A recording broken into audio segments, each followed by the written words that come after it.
کې به هم ګورئ هر مړی چې مړ شي نو په قبر کې اولنې سوال چې کوم بکیږي اولنې سوال نو د قبر مبارک نواله تر مدینه منوره روضه اقدس بوري په دې قبر کې یو سرنګ وشي او په هغه سرنګ کې مړی ته وای دی خو وګوره د رسول الله صلی الله علیه وسلم پر روضه کې د رسول الله ذات اقدس ورته خو دې چې دې ته وګوره ما كنت تقول في حق هذا الرجل د متعلق دی په دنیا کې څه خیالو دا وګوره نو دغه وخت کې به زمونږ دوه حالت ای یا خو به دا حالي چې داسې بمړیو لکه چې دا یو نو چې داسې مړیو لکه چې دا یو نو چې ورته وګورو نو ورته به وایو چې ها ها لا ادري آی هاي زه خو الله کدا پیژن خو چې دی وې داسې چې زه خدا والله کا پیژنم حدیث کې راځي چې ړومبنه گزار د دې ملائکو داسې ړومبنه گزار چې دل در کی نو ستا وای چغه په مشرق او مغرب کې واوري دي ړومبنه گزار چې صرف دومره وای چې دا زنه پیژنم او دسه خلق بم وی چې ملائکی ورته وی دی ته وګوره د دې متعلق د څه خیال دی چې داسې ورته وګوري نو دی به وی چې هاذا محمد رسول الله وآمنا به دا جناب محمد رسول الله دی او ما په دې ایمان راوړې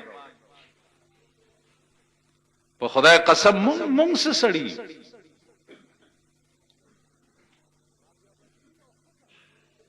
رابعه بصری او خزاله شپېته کاله ټول ژوند په دې کې تیر کړي چې الله الله الله الله الله الله شپېته کاله چې مړه شو ملائکی ورته رالي تپوس لیکي چې من ربک ستا خدای څوک ا ملائکی د لاس نونی وي ما نه د رب تپوس کوي ما شپېته کال خپل رب هیر کړي نه دی ورشي زما رب نه تپوسو کوي چې رابعه بصری پیژنې کنا ما نه څه تپوس کوي خزاو د شپې بروته په نیمه شپه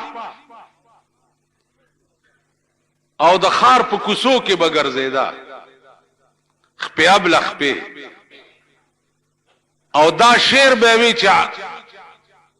جاگنا ہے تو جاگ لے افلاک کے سائے تلے جاگنا ہے تو جاگ لے افلاک کے سائے تلے حشر تک ستا رہے گا خاک کے سائے تلے او د مخلوقا ویخشی د خاور سوری لاندې والله العظیم تر قیامت پورې بیا د خاور سوری لاندې د اسمان سوری لاندې ویخ شي تر قیامت به د خاور سوری لاندې د پراتی دا به ټوله شپه چغي وای وینځل د ابراهیم ابن ادهم وینځل ټول ورځ په خدمت کې تیر کی ټول ورځ او د شپې په یخو بو باندې او د سکی او 2 رکعات نفل نیت تړل نو 15 سپاره به په یو رکعت کې ویلې او 15 سپاره به په بل رکعت کې ویلې